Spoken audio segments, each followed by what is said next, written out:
Sébastien Lévy, bonjour. Bonjour Lise, bonjour à tous. Merci d'être avec nous ce matin sur Radio Judaïka. Alors, on avait demandé à nos auditeurs pour cette question du jour, est-ce que la rencontre à venir entre Donald Trump et Benjamin Netanyahou annonçait un virage crucial pour l'avenir de Gaza? Et c'est non, non et non. C'est clair, Sébastien, 52% de non sur Facebook, 75% de non sur Insta et 80% de non sur X. Donc, ils sont pas très optimistes sur cette rencontre à venir du 29 septembre. Est-ce que vous l'êtes plus qu'eux? En fait, je ne sais pas d'ailleurs ce que les auditeurs ont en tête quand ils disent oui, non, on ne sait pas si c'est optimiste, on ne sait pas ce qui est pessimiste, parce qu'on pourrait aussi dire que ça pourrait être crucial pour l'avenir de Gaza avec, par exemple, une solution très mauvaise qui serait imposée à Israël. Donc, le statu quo n'est pas nécessairement mauvais. C'est vrai qu'on est tellement dans une situation instable que c'est très, très compliqué aujourd'hui de savoir ce qui est bon, ce qui est mauvais pour Israël. On a évidemment tous envie que les choses se développent, mais on n'a pas non plus envie que les choses se résolvent à tout prix.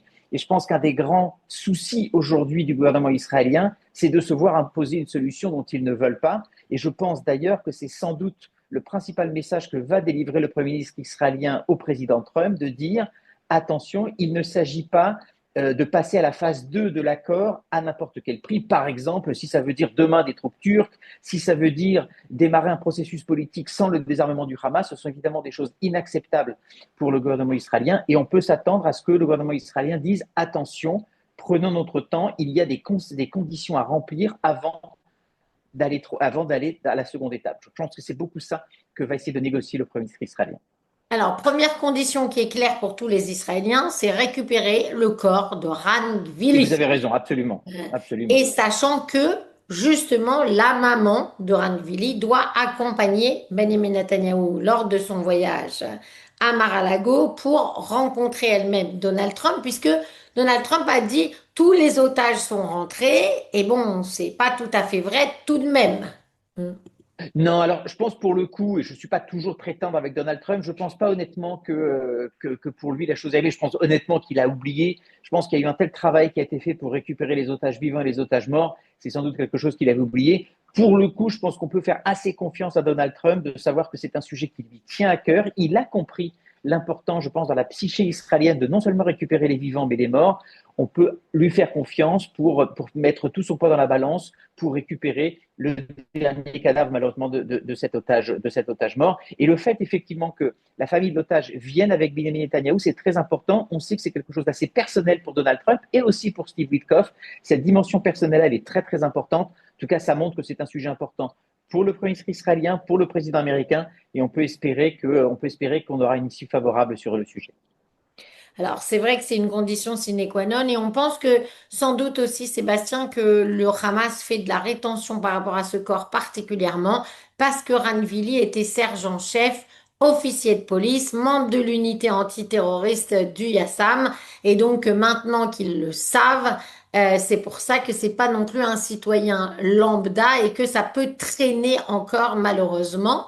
Alors, on sait que Donald Trump veut donc faire avancer cette phase 2 plus vite possible, on va dire. Et vous mentionnez, Sébastien, la Turquie, et ça, c'est vraiment un point d'achoppement entre Donald Trump et Benjamin Netanyahu. Complètement, parce que pour le coup, on sait l'affinité quasiment idéologique qu'a le président américain avec le président turc. Il aime cette idée d'homme fort. Il y a toujours eu un rapport personnel assez bon entre les deux. Et c'est vrai que Donald Trump ne voit pas exactement peut-être tous les enjeux qu'il y a derrière, notamment le soutien de la Turquie au Hamas, leur alignement de temps en temps avec l'axe chiite, et le fait que ça a été plutôt une force déstabilisatrice dans la région et une force en pointe contre Israël, également dans la propagande anti-israélienne dans l'Occident. On sait que la Turquie a joué un rôle important, notamment par sa diaspora dans un pays comme l'Allemagne, par exemple. Donc oui, la Turquie, c'est clairement, je dirais, quasiment l'ennemi numéro 2, je dirais, d'Israël dans la région, après l'Iran. Et donc, en ce sens, c'est un jeu extrêmement délicat pour Netanyahou, qui est beaucoup plus compliqué qu'avec l'Iran, parce que Donald Trump n'a aucune affinité avec l'Iran. En revanche, il en a avec la Turquie. Et Donald Trump peut imaginer qu'après tout, c'est un allié de l'OTAN, c'est un pays avec qui il s'entend bien, un dirigeant avec qui il s'entend bien. Donc, s'ils peuvent faire partie de la solution, tant mieux. Et là, c'est vrai que c'est un jeu très, très important de la part de Netanyahou de dire on peut entendre éventuellement les concessions que vous avez fait avec au Qatar et l'Arabie Saoudite, on peut penser au F-35. En revanche, limiter au maximum les concessions à la Turquie et notamment, ce qui est vraiment quelque chose où il y a un énorme consensus en Israël, hors de question d'avoir des troupes turques dans la région. À Gaza, là, pour le coup, c'est vraiment une ligne rouge qui dépasse de très très loin celle du gouvernement israélien. Alors, la deuxième ligne rouge potentielle, sur laquelle, a priori, Donald Trump serait d'accord, mais pas forcément non plus que ce soit une de ses priorités, ou en tout cas dans l'urgence, c'est le désarmement du Hamas.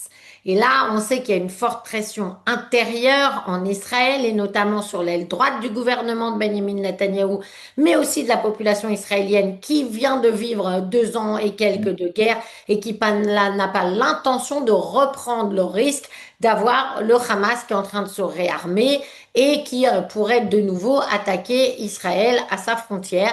Donc là aussi, Benjamin Netanyahou va devoir rappeler à Donald Trump qu'il faut qu'Israël détruise le Hamas d'une manière ou d'une autre. Oui, et là, c'est vraiment beaucoup, beaucoup plus compliqué à l'extrême même que la Turquie, parce que c'est un jeu, évidemment, le Hamas joue là-dessus en disant, nous, on ne peut désarmer que s'il y a retrait israélien, et les Israéliens disent, on ne peut envisager un retrait que s'il y a désarmement. Donc c'est là où on est vraiment au cœur de la bataille diplomatique extrêmement serrée. Et puis, vous avez raison, ça dépasse même l'idée même de désarmement, c'est vraiment l'idée de mettre hors d'état de nuire le Hamas. Or là, on le sait, notamment avec l'amitié extrêmement forte et qui se renforce entre le gouvernement Trump et le Qatar, vous avez quand même des affinités idéologiques et financières entre le Qatar et le Hamas. Et il est possible que le jeu se soit, écoutez, vous désarmez partiellement, mais le Hamas reste un peu dans le poste de pilotage, peut-être avec une certaine rénovation interne, une réforme interne. Mais c'est vrai que, et là on est dans un autre sujet qui est très important et qui est beaucoup plus délicat à l'extrême que la Turquie, c'est le rôle du Qatar. L'Arabie Saoudite n'a aucune sympathie pour le Hamas. En revanche, le Qatar, c'est beaucoup plus compliqué. Et là, Israël joue vraiment un jeu extrêmement délicat parce que ça va à l'encontre d'un intérêt politique très important de Donald Trump et d'être de s'affirmer avec le Qatar. Et ça va même au-delà de la politique, puisqu'on le sait, le Qatar est un des principaux soutiens financiers du fonds d'investissement de Jared Kushner. Il y a des investissements massifs. Vous avez eu le fameux avion qui a été donné à Donald Trump. Donc là, pour le coup, Israël n'a pas nécessairement les moyens et notamment financiers, de contrecarrer les ambitions du Qatar, et donc, je dirais, la pression sur le Hamas. Donc là, c'est un jeu qui est extrêmement délicat pour le premier ministre israélien, qui, pour le coup, n'a pas toutes les cartes en main, encore moins qu'avec la Turquie. Alors, vous avez mentionné tout à l'heure l'Iran, Sébastien, et sur lequel on pourrait penser que Benjamin Netanyahu et Donald Trump sont à peu près sur la même longueur d'onde par rapport à l'Iran. Selon NBC, Benjamin Netanyahu va peut-être présenter à Donald Trump des plans pour une nouvelle attaque contre l'Iran, particulièrement contre le programme balistique, puisque cet été, c'est le nucléaire qui était visé. Cette fois-ci, la menace réelle contre Israël, c'est le programme balistique. Et je crois savoir, Sébastien, que la presse américaine en a fait beaucoup d'écho cette semaine de ces 3000 missiles par an que l'Iran continue de produire et de moderniser. Il y a deux sujets, deux contraintes extrêmement fortes pour Netanyahou pour convaincre le président Trump, je dirais, de éventuellement repasser à l'action contre l'Iran. Le premier, il est psychologique de la nature même de Donald Trump. On le sait, l'ego de Trump, c'est important. Trump, il estime avoir, il l'a dit à plusieurs reprises, qu'il a en fait, il a débarrassé le monde de la menace nucléaire iranienne. Pardon. Se déjuger aujourd'hui, ça n'est pas simple pour un homme comme Donald Trump qui n'a pas énormément de succès diplomatique et on peut penser que la frappe contre les installations nucléaires en fait partie. Aujourd'hui, admettre que ça n'était pas un vrai succès, c'est compliqué. Et puis, il y a un deuxième écueil, qui est un écueil de politique intérieure. Et il faut savoir qu'aujourd'hui, dans la presse américaine, et notamment à la droite du mouvement MAGA, les soutiens de Donald Trump, il y a aujourd'hui des critiques assez fortes en disant Israël essaye non seulement de nous soutirer de l'argent, des armes, mais maintenant de nous entraîner dans une guerre dont on ne veut pas. Vous avez une montée de l'isolationnisme extrêmement fort au sein de MAGA.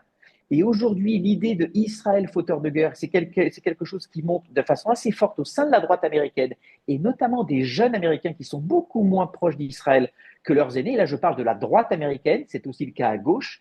Et là, Donald Trump, il doit aussi tenir compte de ses contraintes politiques. Sa base, c'est très important pour lui.